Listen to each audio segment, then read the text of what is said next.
Delta, Utah, where he has a 500-acre farm there, and has been experimenting with soil health principles for the last 2 years. And so he's on the path, or the journey we call it, in trying to figure some of these things out. Okay, Chance, we're going to turn to you. Unless you'd rather hold on. No.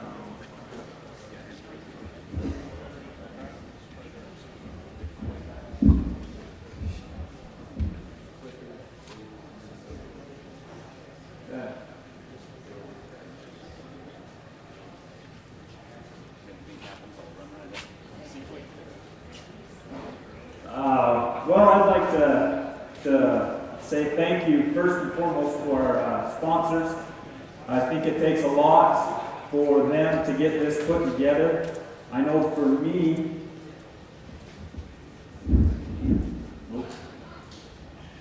I want to make sure everybody's back here.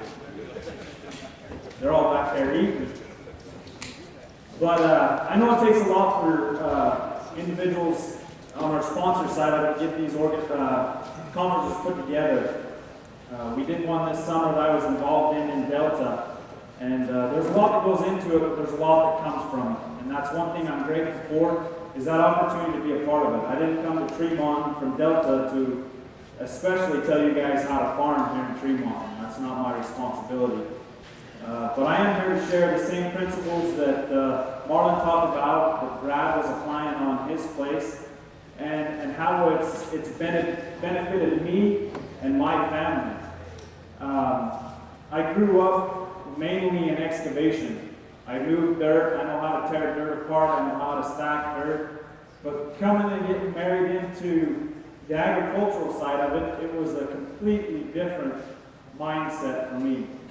I know that when I started working fields, when I first got to helping my father-in-law on his place, his motto was, is you rip it once, you disc it twice, you rip it again, and then you flatten it. That's the best seed bed you can make. But I learned pretty quick that that always wasn't the case.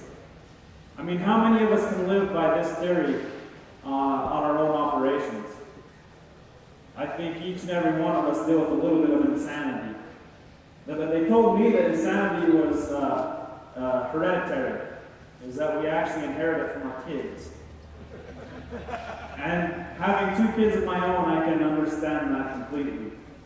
But this is the theory that got me when I seen this, is that it's exactly true.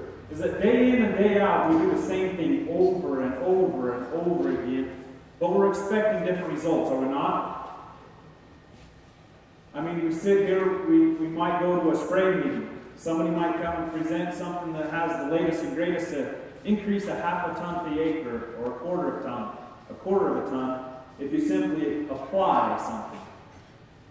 If we can apply something to increase that ton, we're all for it. I know I was, especially being a young farmer that I am. But my main operation, what we consist of is cow-calf.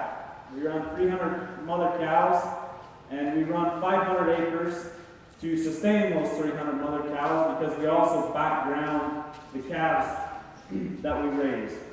And so my summers are spent living this theory every day in, day out, to produce what? To produce a paycheck.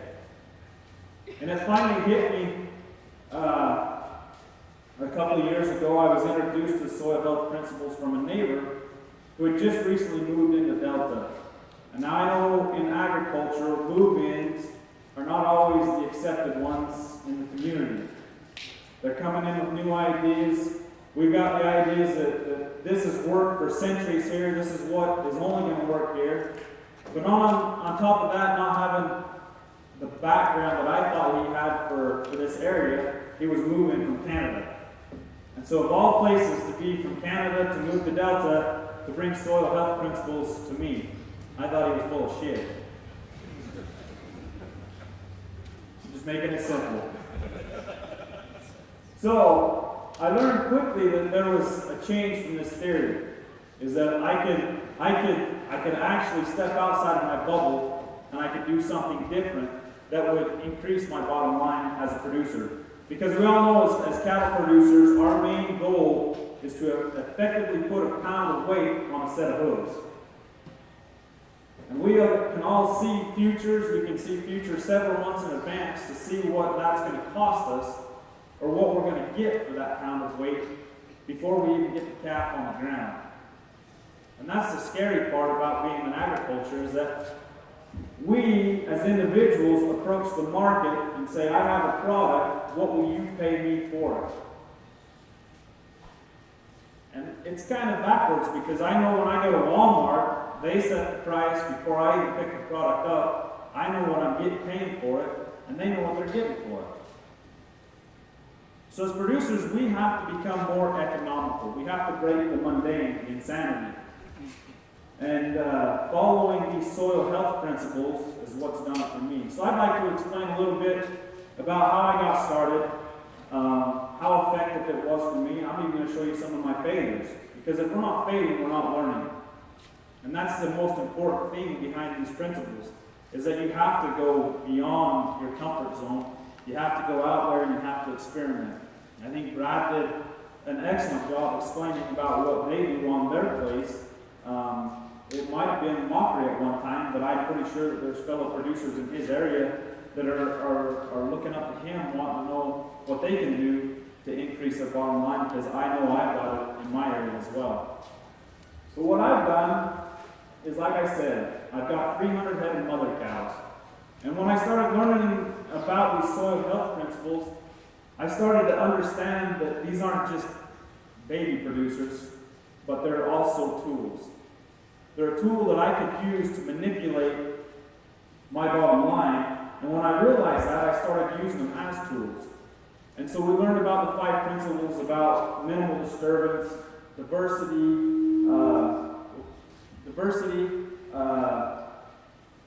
not mine, that thing.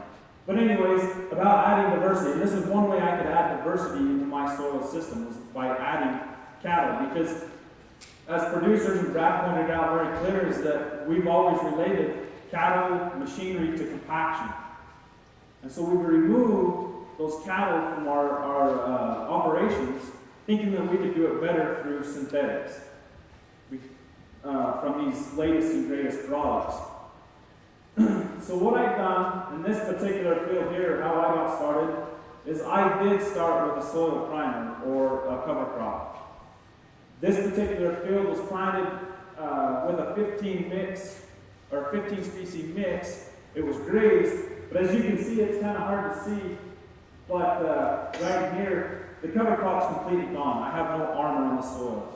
So I've kind of broken the cycle a little bit, but I planned that because I knew I was going to come back in with the livestock. I wanted to feed on this ground. One thing that these guys talk about in increasing that diversity is they use a system called bale grazing. I'm pretty sure there's a few of you that have heard about it.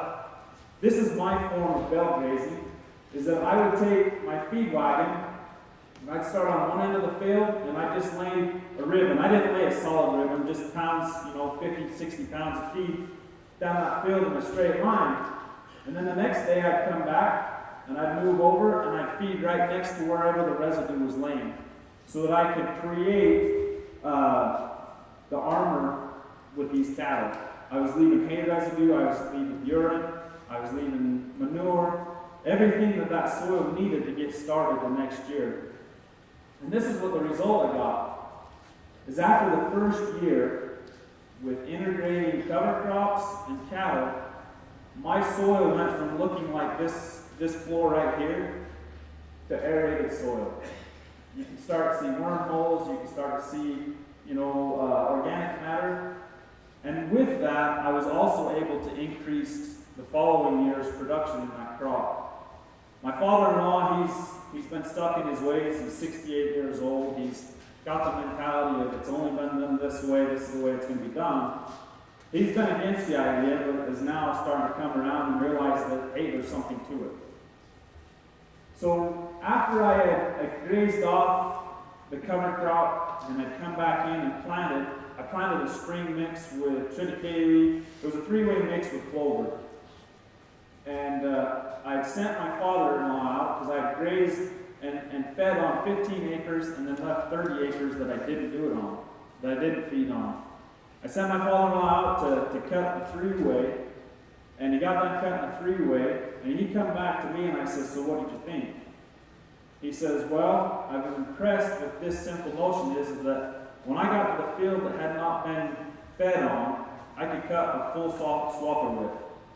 And I can cut 8, 10 mile an hour. I got to the field that was grazed and then fed on. He says I had to back the swather off down to 7 and 6 mile an hour, and I can only take 3/4 of the swather width before the swather started bogging down. And so that first year, you could start to see the difference in the activity and what it was doing as far as soil health. So this here is one of my fields that I had the spring three-way planted in. This was actually the field that was grazed and then fed on. And you can kind of see there's a strip here that's yellow, and then there's a strip here that's darker green. The darker green strip, when I cut three-way, I let it go a little bit mature. I like the grain in it a little bit. But the darker green is actually where the three-way windrow is laying. And then the yellow is my cover crop.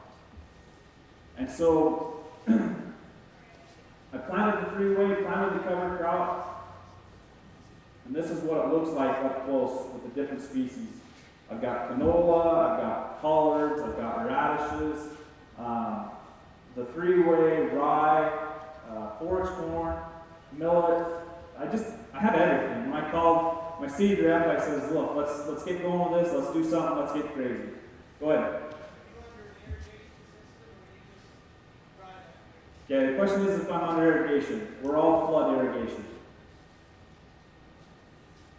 And so this is what it looked like about, 30, 45 days after growing season. This was planted in August, planted in water the 1st of August.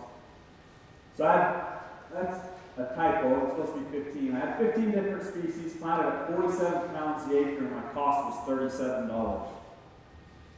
So when you start thinking about these mixes and the price and what it entails, that's actually a relatively cheap forage base for cattle.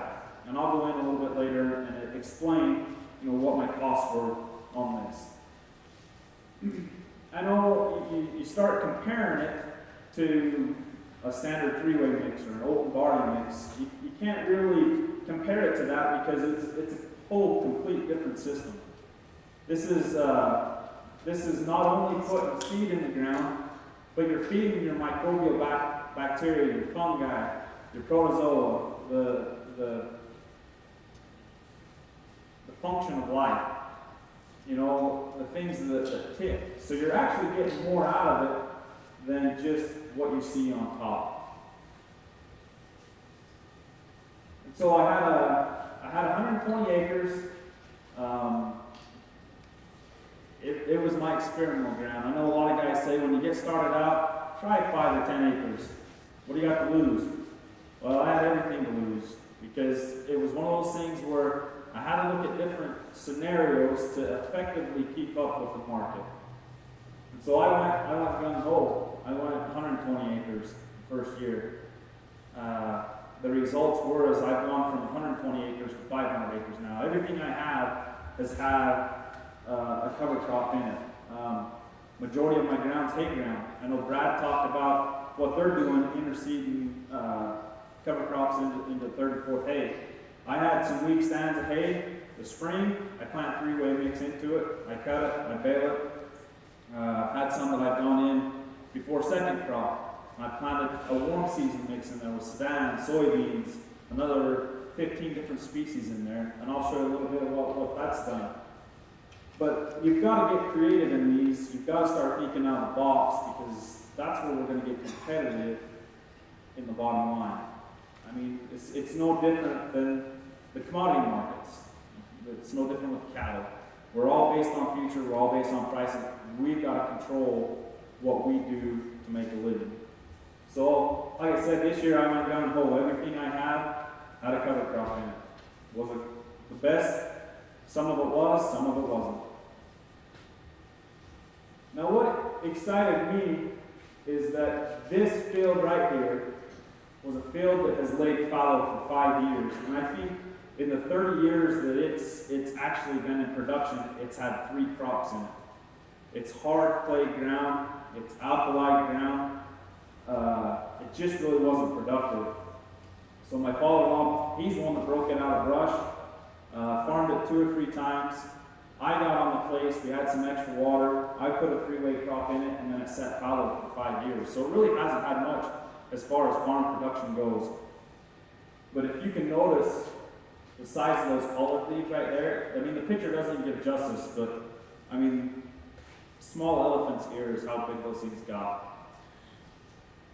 What excited me about that is that not only did it lay fallow for 5 years, but I would bring the cattle in because there was nothing going on, and I would feed on that ground before I knew about soil health principles. So for 2 or 3 years prior to this, I was feeding on that ground just to get my calves somewhere cleaner so I wouldn't end up with scours. I mean, we were feeding out in the brush, same spots. It was hard to follow calves, keep track of calves. You know, you get them laid up in the brush, you can't really see them. This made it easier for me. I did not know what results I would get going into this cover crop. Now, not all of it was the best, but it was a start. But it gave me an opportunity to look to see where I could go in and improve. In areas like this, I could go in after grazing, I could go in and set up hay bales on these places and put that added organic matter which it needs, and the manure, the urine, and start heating these places like this. There's several different options that you can use. If you're not into livestock, you can continually put something there that's salt tolerant, barley, sudan grass, something of this that would keep the cycle going. But if you leave it dead, that spot just gets bigger and bigger to where you can't use any of that field. It's been my experience. So here is a good indicator. Anytime anybody thinks about cover crops and they mention turnips or radishes, everybody wants to know how big they get. How big are they? How deep are they? And so this is a good indicator of what your soil is doing. The thing about these radishes, daikons, is they not only break up compaction, but they will also take and store nutrients. They have that capability that as these cover crops are making nitrogen, sulfur, phosphorus, you have the ability to store them and retain that and use it for next year's crop.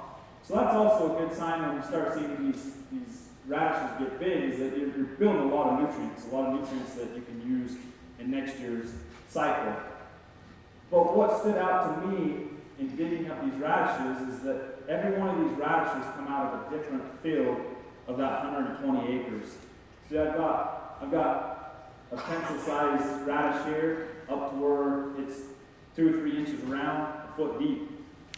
The difference between this one here and this one here is livestock integration. That radish right there come out of a field that had no livestock integration on it at all. It come off of a farm that I bought when my wife and I moved back to help my father-in-law. And so the previous owner didn't integrate any livestock at all. This particular radish right here, the biggest radish, it come out of that field that I showed you had laid fallow, but I had fed cattle on for 2 or 3 years prior to planting this cover crop. So when you start looking at these in the cycle of life, you start to understand that, hey, there's something really to it.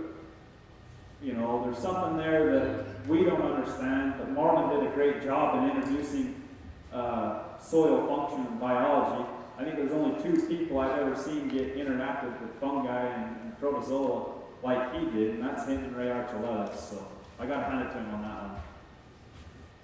And so that's what stood out to me in experimenting and getting going and kept the motivation behind it.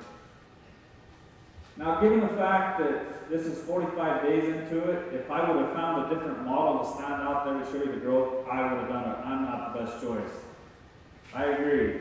But this is 45 days of one irrigation, but we have about 2.5 to 3 inches of fall moisture. I did fertilize this. This was synthetic. And so it just goes to show, you feed a little bit, you're going to have to add to it. I wouldn't necessarily neglect it and walk away. I'll show you why in a little bit. But that's just kind of what we get after 45 days in the fall. Keep in mind that was planted in August. Now, this is what excited me, is that we farm with clay loam soil. It's heavy ground, it's alcohol, it's not the best. But we make do.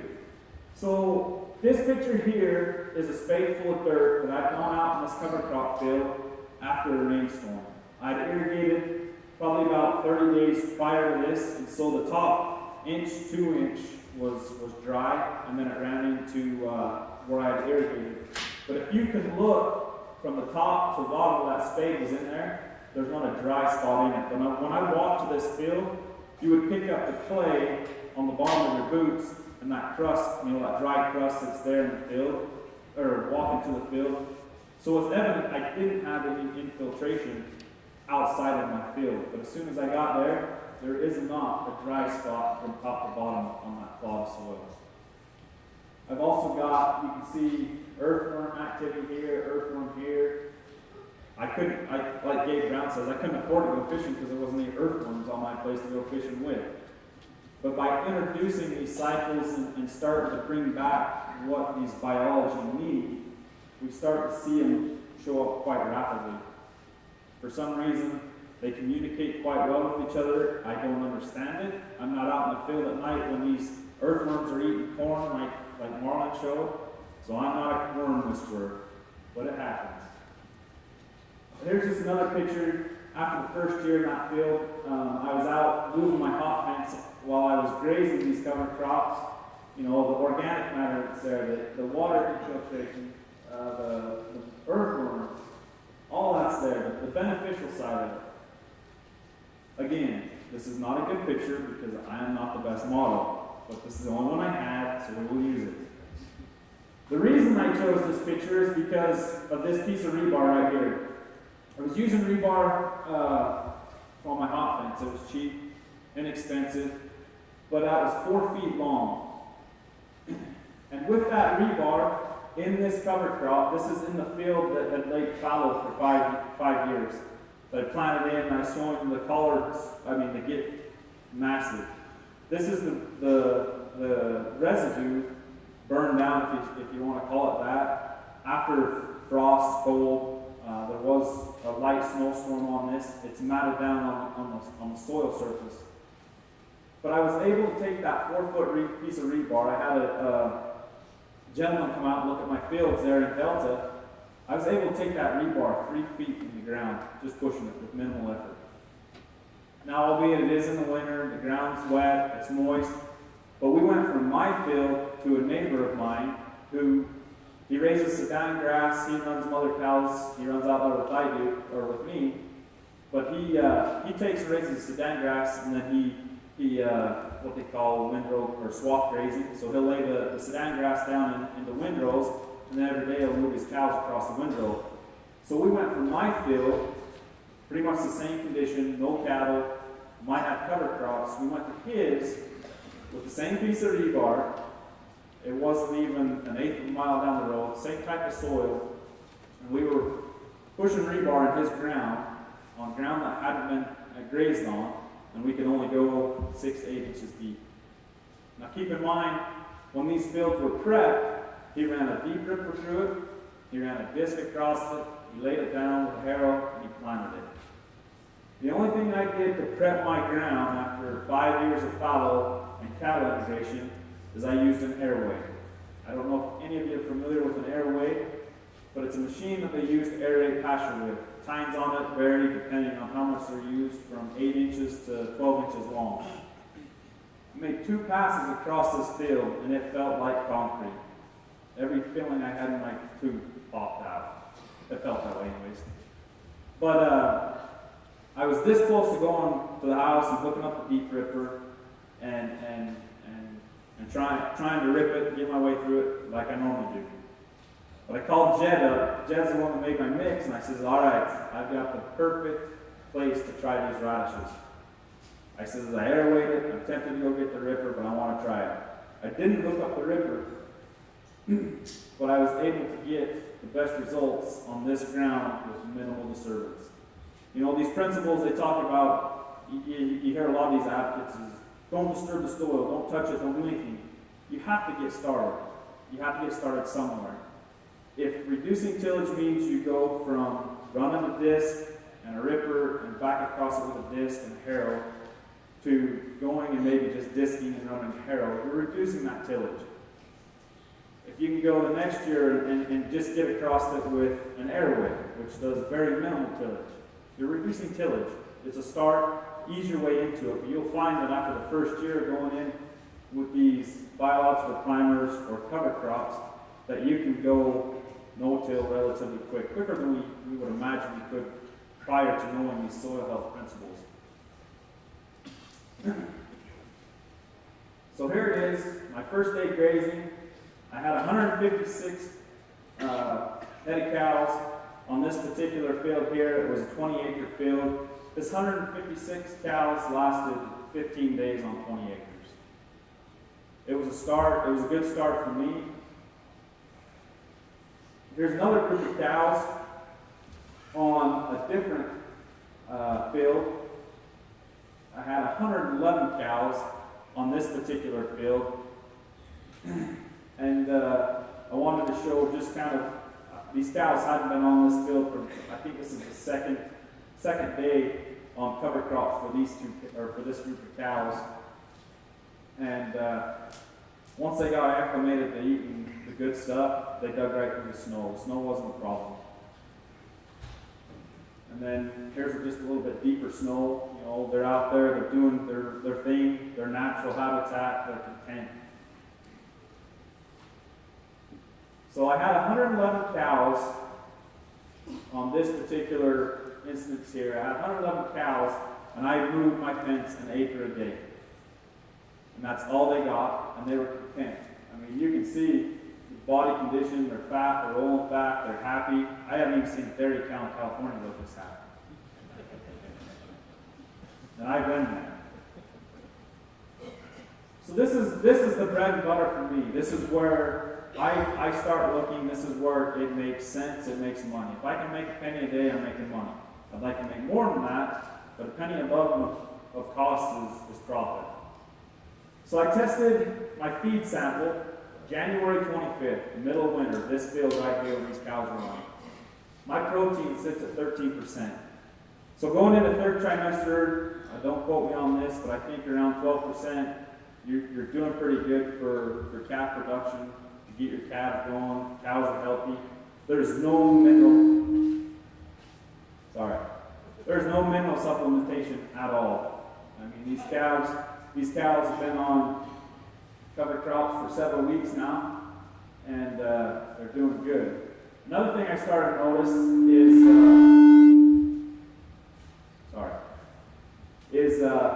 where my fields are sitting. Simple soil sample.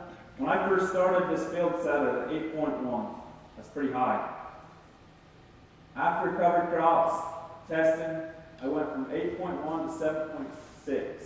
Or is that an 8? Can't tell. I dropped my pH. My organic matter went from 1.9 to 2.4. So this is a field that had been farmed continuously, hay crop. I would say that this particular field actually had hay into it upwards of 10, 12 years. So we're not on the 5-6 year rotation. We don't have to keep up with anybody. We feed our own hay, so we don't have to worry about the high quality or keeping up with the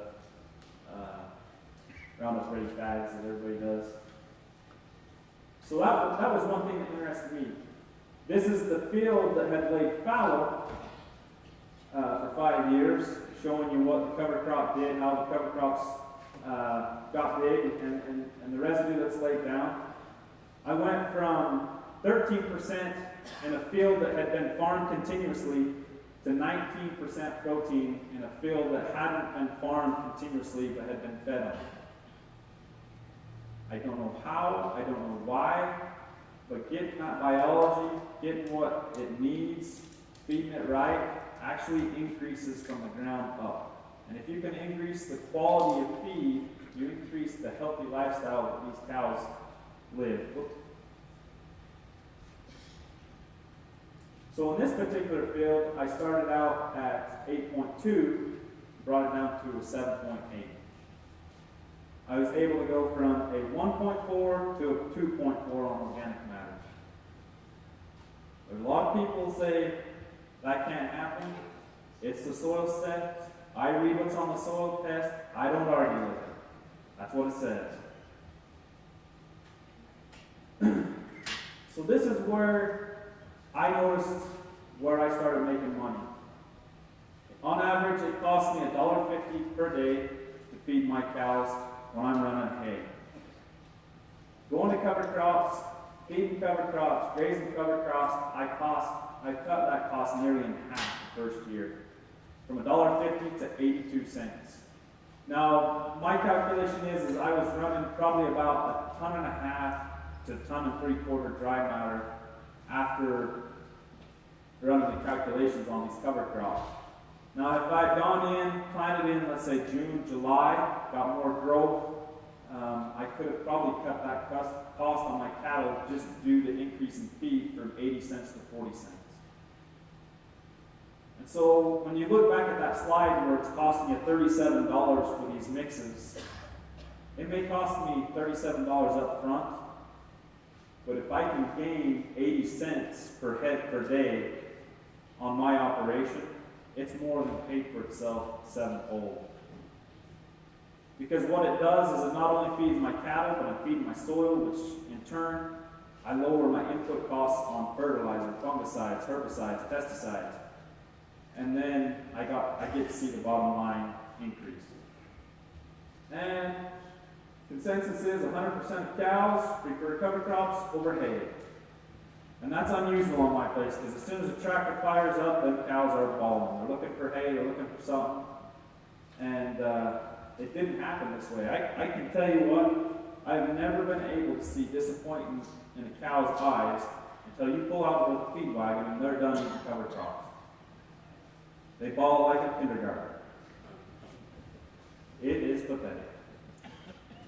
So this is a radish. Everybody likes, like I said, likes to talk about the size of radishes. This has come out of the field that again, lake fallow for 5 years. But this particular radish itself went on tour. I had a friend of mine come from town. And, you know, he knew we were going into cover crops. He's a good old boy. He'd been around the system. He heard everybody's naysay. It'll never work. It'll never work. So he come out. He goes, I want a radish. I says, all right. So we go out the field. We dig up this radish. And he's pretty impressive. He was pretty proud of it. So he hands it back to me. And he says, what are you going to do with it? And I said, well, just feed it to cows. And I had some calves in the manger. I said, well, I'll feed it to calves. He goes, no. He goes, I want to take it. So I said, okay. So this particular radish ends up in the coffee shop. And if you ever want to stop rumors or prove a point, take something to the coffee shop. It put a lot of believers in people in Delta on what can and can't be grown. I can talk about my father-in-law because he's not here.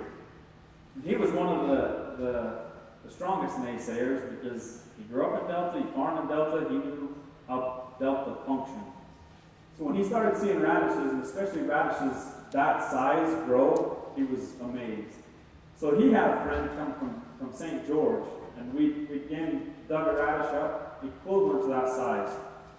He took the radish home, he set it on his bookshelf at home, and he was expecting his friend to show up about 2 or 3 days later. So he put it in a spot that he thought it would never disappear. Boy, was he wrong. We were moving cows in October, and I was outside on my horse, and I could hear the door slam coming from his house. And he's talking to himself, extremely loud. And I don't know if it's because he can't hear him, or he's expecting a dog to hear him, or what he was trying to prove. But the dog was sitting next to me, waiting for me to load my horse. So I know he wasn't talking to the dog, so he must have been upset. And all I can hear is, that damn woman. What's wrong? That damn woman ate my radish. I says, wait, what's the backstory? He says, well, I had that radish sitting on the bookshelf waiting for Dale to show up. I says, okay. He says, Dale showed up. I says, okay. He says, the radish is gone. He says, I looked, and I looked, and I looked. He says, finally I asked Jalon. He says, you seen my radish? And I can only imagine what a radish-eating grin looks like, because we all know what a shit-eating grin looks like. I can only imagine what a radish-eating grin looks like. He goes, yeah, I do. He goes, where is it? It's in my belly. So she ate the radish. Needless to say, she enjoyed the radish. My mother-in-law's from Thailand. And so in Thailand, this is food to them. So when Theo walks into the house with a radish that's 2 feet long, 1.5 feet long, it's a pretty good meal for a little old woman. So this is what I found interesting this year. If you can look at that picture right there, you can see a distinct line in that field. And if you can remember back, I know for some it's pretty hard, but remember back to the second slide where I had the picture of the cows standing there in the field. That line right there is where I quit feeding cows on that field. And it's distinct. I mean, you can see it right there. You can see this is a little bit darker. It's hard to see exactly, but, you know, it's there. This is darker, lusher, and it stands about that much taller than this stuff here on the left. It's the same mix, planted the same day, watered, irrigated at the same time. If you could see that picture right there, you can notice deficiency. You can start to see the purple and black in these plants. Now this year, or when I say this year, the fall of 2016, I planted the same mix that I planted in the fall of 2015. 15 species, brassicas, legumes, grasses. But the only thing I did different is I did not put any synthetic fertilizer on. I wanted to put my crops through a stress test. And the only thing that got stressed was my father-in-law. He'd come out there, nothing's growing, you've got deficiencies, nothing's right. But I learned a lot from this stress test by watching this line right here. Like I said, you can noticeably see the deficiencies, and you go over here. I'm standing in the same spot in the field, just right out here in the middle. All I did was turn left and took this picture, and turned right and took this picture. You can see that everything's dark green, it's lush, it's healthy, the leaves on it are big. These two bottom pictures here is the regrowth I've got in this same field, right here at this same line in the spring of 2016. And what had happened is I have 23 mother cows, some fall calvers, late calvers that I kicked out on this regrowth. It's cereal rye and the native kosher type of thing come back. But right there you can see the backs of the cows in that picture. In this picture right here, there is 2 cows standing in that cereal rye regrowth. I guarantee it, and I have witnesses when I took this picture. There's a cow in there, and there's a cow right there, and again, I'm standing at that line, in that field, in the middle of the field. And this is just voluntary regrowth of cereal rye. The difference is 2 feet of growth. I had 2 feet less growth compared to this side of the field. And all I did different is added the livestock. I kept the cycle going. I took what I had there with cover crops and added to it. So this is a little bit about what I planted this spring. We went gung-ho. We come up with this mix. Thought it was the latest, greatest for cover crops. We had peas, clover, soybeans, vetch, oats, triticale, wheat, and barley. Planted at a rate of 51 pounds at a cost of $39 an acre. To me, I thought I'd set the world on fire with this one. I had everything I needed. I was going to put it in the bale. I was going to feed it the calves. That's what I got. It was a beautiful mess. I had cereal rye that come up, matured. I had weeds. I mean, you see sunflower, all kinds of variety. I'll give you that. There is lots of variety in there. But it wasn't what we were expecting. You know, a lot of us would walk away seeing this as a failure. And Brad talked about failures, but I've learned to embrace failures. And it's because of this right here. I think Henry Ford said it best, is that failure is the only opportunity to begin again more intelligently. So did we learn something from this? We did. We learned about planting at the right time. I mean, I was late planting because I was waiting for a drill. You know, it got hot. There's one guarantee about Delta is that you can stand in a mud puddle and still have dust blowing in your eyes. So as soon as you turn irrigation off, the wind picks up, you have problems. So, is it a failure though? I did not see it as a failure. If you look at this plot of dirt right here, that looks to me like black cottage cheese. And if you listen to a lot of these soil gurus like Ray or Marlin, is that they would even describe it as chocolate cake. And that's kind of what the goal you're striving for in looking for soil structure is. You want that texture. You want it full of holes, micro and macro pores, organic matter. So that come out of that field after what we thought was a failure. But I'd actually learned from it. Yes, on when to plant, what to plant, how to plant, and for what reason. But I didn't take it as a failure. I learned something. This plot on the left, right here, is a plot that came out of a field 100 feet away from this same plot right here, but it has been in hay production for 3 years. So you listen to Brad talk about what hay production does. Why would I want to go from something like this to something like that in a matter of 3 years? And the only reason that I have very few wormholes, a little bit of organic matter, is that this particular stand of hay is my youngest stand of hay. But I'd gone in, I moldboard plowed it after I got freeway done. Given the fact I hadn't learned about soil health principles at this time. But I moldboard plowed it, I took all my organic matter, I annihilated it, rolled it over, destroyed everything I did with a freeway crop or anything like that prior to that in my rotation. And the hay got diseased, I got clover root curdio, I mean, it annihilated that hay stand. So I had nothing. I didn't even have one wormhole in here prior to planting a grass mix. I planted Sudan grass, wheat, barley, anything you could throw at it, I put it in there, and I'm starting to get activity back. This winter, I didn't want to put a picture up here because I think I'd make most of you pass out. But I took 100 head of cows in a hay stand with the moisture that we're getting. I got cows seeking that deep. I'm going to go back in the spring, put a three-way mix in it, airway it, plant it, put it in the bed, and never know there was a cow there. So here's another crop failure for us. If you look at the ground, this is everything that they tell us to do here is not being done here. This particular field is a picture taken of a neighbor of mine. That neighbor I was telling you about that swath grazes Sudan grass that we couldn't stick the rebar in very far. He saw what I was doing with these cover crops and he wanted to try it. So we come up with a mix of Sudan grass, grazing corn. There was several other things in there I can't remember offhand.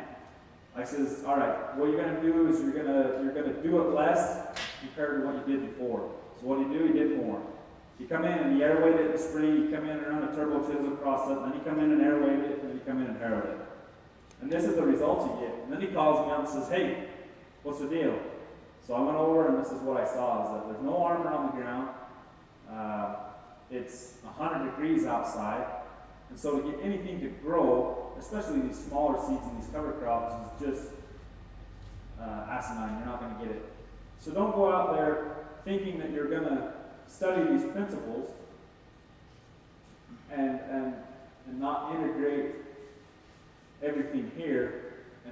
going to have the greatest success. I know that everybody does something different. There's a great quote out there that talks about these principles, is that there's many methods, there's hundreds of methods of doing it. We can apply any method we want that works for us, which I hope you go home and do. Don't take what we've done to be the silver bullet, so to say, is that this is what they're doing, this is the results you're getting. Make it work for you. These principles is what needs to be followed if you're going to see success. But come up with your own method, your own way of planting seed, your own way of integrating livestock. Make it work for you. You know what you know best. Keep it that way. So in conclusion, the only thing I've got is just like this. The only thing that's holding us back is what's between our ears. You know, we're our own worst enemy when it comes to these principles and how they're applied. I've taken everything I've learned and applied it in a way that works for me. Like I pointed out, I'm not afraid to show you my failures. I'm not afraid to have you with me when there is success, because it's going to take all of us. It's not just Chance Lyman or Brad McIntyre or NRCS.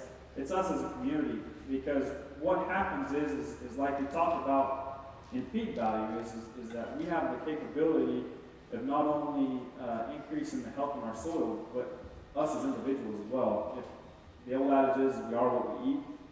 If we're out there farming the same way over and over again and applying pesticides, herbicides, fungicides, it eventually is going to catch up with us. And I'm not here, you know, to downgrade any of that or those farming practices, but we can do better as an agriculture community. And I hope that you go home taking these principles and actually think pretty long and hard about it. Like Brad, I mean, I can't tell you how many countless hours I watch YouTube.